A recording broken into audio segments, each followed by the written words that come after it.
Pria ini baru saja keluar dari kamar seorang wanita. Kemudian ia segera mendekati gadis cantik, dan pergi membahas di kasur. Setelah membahas, ia kemudian mendekati seorang supir wanita. Akhirnya menghabiskan waktu setengah jam.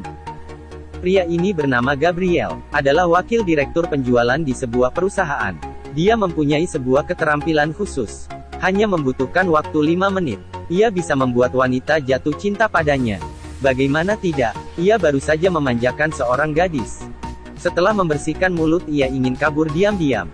Tak disangka ia justru ketahuan. Gadis itu ingin sebuah perpisahan yang formal.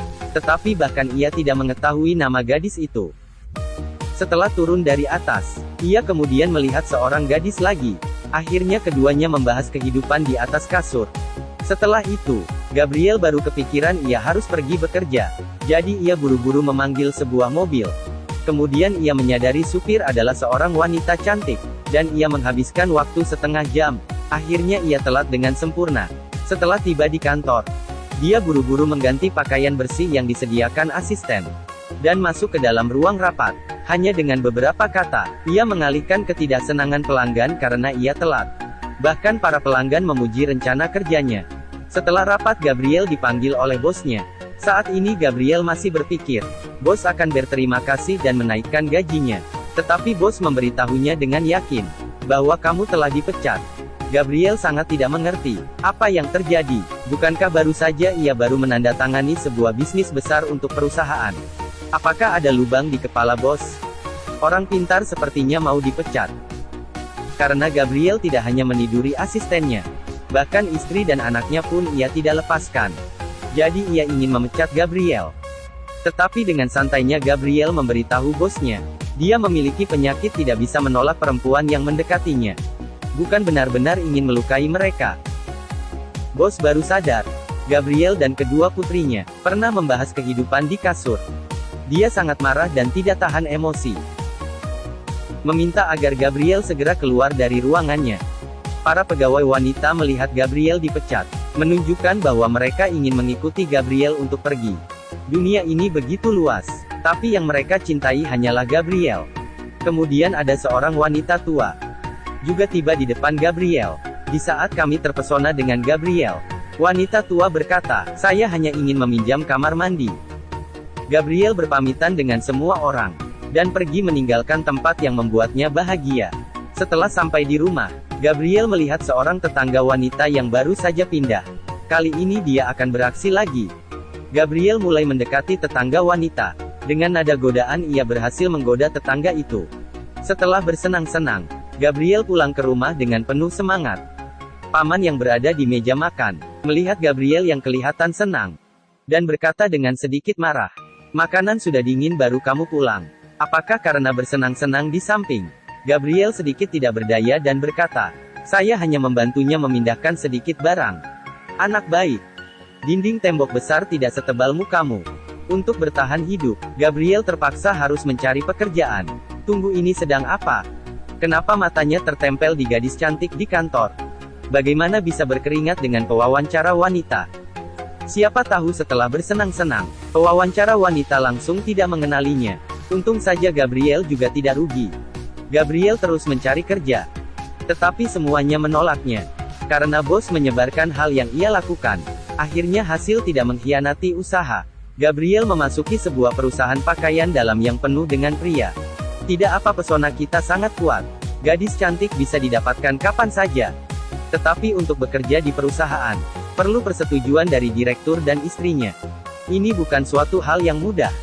Kemudian Gabriel menyadari istri direktur adalah wanita cantik. Di saat dia mendambakan kecantikan istri direktur, rekannya memberitahunya, direktur adalah orang yang kejam. Dia tidak membiarkan pria manapun mendambakan istrinya. Sebelumnya ada anak magang, karena melihat istri direktur, masa depannya dipotong. Gabriel merasa kesulitan setelah mendengar kata-kata ini. Fisiknya yang mudah menarik wanita, bukankah bisa menarik istri direktur kapan saja? Ini juga berarti, dia akan dengan mudah dihabisi oleh direktur. Ini tidak boleh terjadi. Demi kehidupan bahagia ke depannya, Gabriel mencari sebuah klinik psikologi. Untuk menyembuhkan penyakit aneh menarik wanitanya. Karena daya tariknya, Hanya perlu waktu 5 menit untuk membuat seorang wanita jatuh cinta padanya. Tetapi demi pekerjaan, dia terpaksa harus menyembuhkan penyakit ini. Untuk mengobati penyakit ini, ia mengenal gadis cantik bernama Mary di klinik. Setelah bertemu Mary, penyakit lamanya kambuh. Ia segera menggoda Mary. Ini membuat Mary sangat jijik. Kemudian dia segera mencari bos, berkata bahwa ia tidak menerima Gabriel. Dan juga berkata tidak bisa menolak wanita. Ini adalah masalah yang dimiliki 90% pria. Dia tidak bisa mengobati penyakit ini. Mendengar itu bos berkata pada Mary, pelanggan tidak tahan memakan rumput di taman. Kita juga harus membantunya, karena pelanggan adalah raja, kamu tidak ada pilihan lain.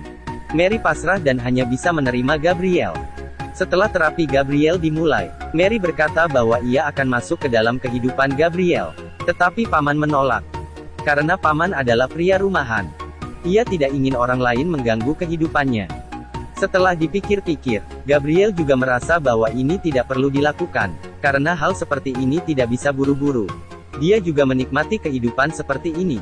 Tetapi pada malam itu, Gabriel bermimpi. Di saat ia dan istri direktur ingin melakukan sesuatu, direktur tiba-tiba muncul, tidak banyak bicara dan langsung menghabiskan nyawanya. Gabriel bangun dan ketakutan, dan memutuskan, harus mengobati penyakit aneh ini. Pengobatan dimulai. Gabriel menghadiri sebuah pesta. Di dalam pesta penuh dengan wanita yang harum. Gabriel melihat ini, hatinya terus berdebar. Ia merasa ini waktunya ia beraksi. Tetapi ia belum sempat bertindak. Ia dibawa Mary ke kamar mandi. Tempat ini membuat Gabriel semakin tidak sabar. Di saat dia dan Mary ingin melakukan suatu hal, Mary mengenakan sabuk listrik di pinggangnya. Wajah Gabriel tampak bingung. Bukankah ingin menyari keseruan? Kenapa jadi dieksekusi? Mary berkata, sabuk listrik ini untuk mencegahmu mendekati wanita. Jika kamu ada pikiran aneh pada para wanita, hehe, maka jangan salahkan saya. Percaya pada sengatan listrik, akan membuat kamu susah melupakannya. Meskipun ada sabuk listrik yang mengingatinya, Gabriel tetap tidak berhenti menggoda wanita di pesta itu. Mary terus menekan tombol pada sabuk listrik. Pesta itu penuh dengan teriak kesakitan Gabriel. Tetapi Gabriel tidak berhenti, akhirnya ia jatuh pingsan. Untuk lebih cepat mengobati Gabriel, Mary tinggal masuk ke rumah Gabriel. Karena kasur baru, Mary tidak bisa tidur. Dia terus berbalik dan tidak bisa tertidur. Akhirnya ia bangun dan ingin melihat apa yang dilakukan Gabriel. Siapa sangka Gabriel mengambil kesempatan saat ia tidur, dan pergi bersenang-senang ke bar.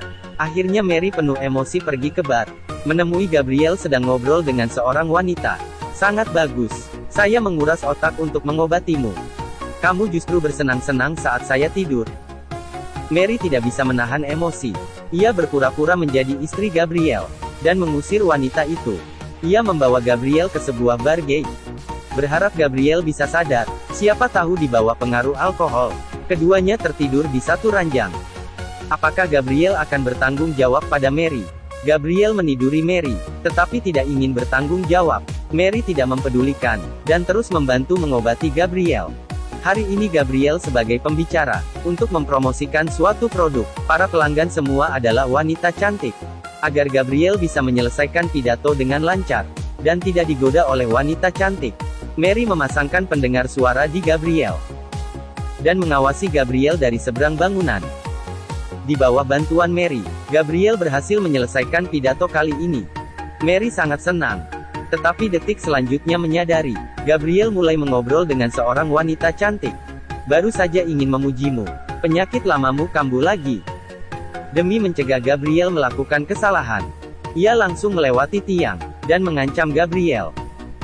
Melihat itu Gabriel langsung meninggalkan wanita cantik, dan pergi menyelamatkan Mary. Tetapi Mary tetap terjatuh, dan masuk ke rumah sakit. Di dalam rumah sakit, ibu Mary mengira, Mary ingin bunuh diri dikarenakan patah hati, dan menasehati Mary, agar ia pergi berkencan. Mary kehabisan kata-kata. Untung saja saat ini, Gabriel muncul. Akhirnya Mary berkata, Gabriel adalah kekasihnya. Keduanya juga berciuman di depan ibunya. Melihat itu ibu sedikit canggung dan juga senang. Kemudian ia mengundang Gabriel ke makan malam keluarga. Gabriel menyetujuinya. Di malam itu, Gabriel dan Mary berdandan dengan baik. Tapi Gabriel tidak sengaja memasuki mobil istri direktur. Ini membuat Gabriel terkejut. Akhirnya ia sampai di rumah direktur. Bertemu direktur, ia baru saja ingin bersalaman. Sebuah gerakan memotong ayam yang tepat, membuat Gabriel ketakutan. Dia dengan canggung mendengar candaan direktur. Di saat makan malam, Gabriel mendengar dengan seksama tiupan direktur. Tiba-tiba mendengar suara, direktur terjatuh dari kursinya. Gabriel terkejut, ternyata direktur mengalami narkolepsi. Ia bisa tertidur kapan saja.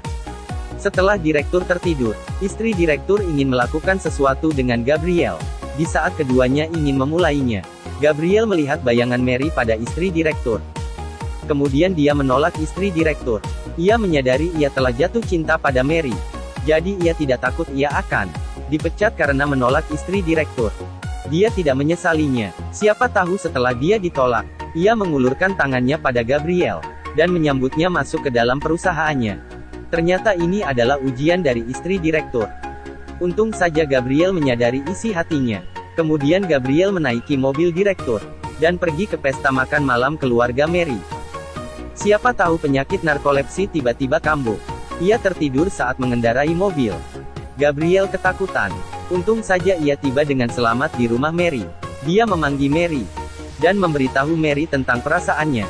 Mary menerima Gabriel, karena ia juga telah jatuh cinta pada Gabriel. Keduanya kemudian hidup bahagia. Film ini berakhir di sini. Jika kamu memiliki penyakit seperti Gabriel, apakah kamu akan memilih mengobatinya? Beritahu saya jawaban kamu di kolom komentar. Terakhir, bagi teman-teman yang menyukai, jangan lupa suka, ikuti dan bagikan video ini.